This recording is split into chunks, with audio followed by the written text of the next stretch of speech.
Hello guys, असंच कधी तुमच्यासोबत झालं आहे का की गावाला जायला फक्त 2 तास आहे आणि आपण तेव्हा ठरवतो की नाही गावाला जायचं. माझ्यासोबत पण असंच झालं. मी नाही नाही बोलून 3-4 दिवस पहिले म्हटली नाही जाणार नाही जाणार, पण फायनल 2-3 तास बाकी होते आणि ठरवलं की नाही जाऊच या. इथे बसून तरी काय करू, सुट्टी आहे मुलीला पण माझ्या आणि मी पण घरीच आहे सध्या. सो मी बॅग पॅक केली, अर्ध्या तासात बॅग पॅक केली, कारण की कपडे काय जे होते तेच घेऊन जायचं होतं.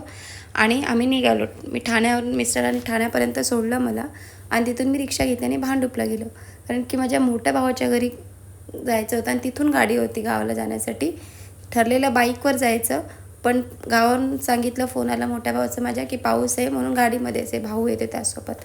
सो मी भाऊकडे गेली, मी जेवलं, आम्ही लोकांनी निघालो. तिथून नंतर मध्येच आम्ही एका ठिकाणी थांबलो, जिथे आम्ही चहा वगैरे चहाच प्यालो, बाकी काय नाही. आणि मी थोडंसं केक खाल्लं आणि माझ्या मुलीला काय झालं होतं काय माहीत, अजिबात गावाला जेव्हा पोचलो तेव्हा ती झोपली आणि पोचली मी माझ्या गावात, म्हणजे मी माझ्या माहेरी.